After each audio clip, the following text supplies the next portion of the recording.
Before I made my final magazine, I had to create a preliminary task. This helped me figure out what I needed to improve on and what I thought worked well. This task also helped me to get used to using Photoshop and the different techniques I would be using during this part of the course.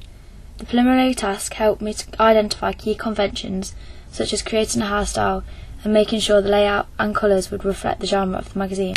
When making my preliminary task, I only had a limited time. For this reason, it was very basic and didn't have much depth into the thought of colour and layout. This helped me identify what I needed to improve on, and also allowed me to practice time management. As I had limited time to create my preliminary task, there was a large difference in the quality of that in comparison to my final product.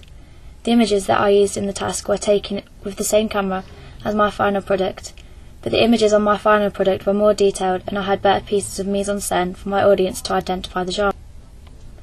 When looking at the contents page on my preliminary task, it is obvious that the text isn't aligned. This is because I didn't use rulers, as it was just rough. Looking at this in comparison to my actual product, I can see a big difference in how it is put together.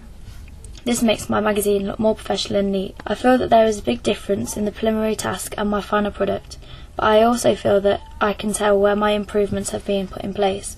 This is shown through the skills that I have learned.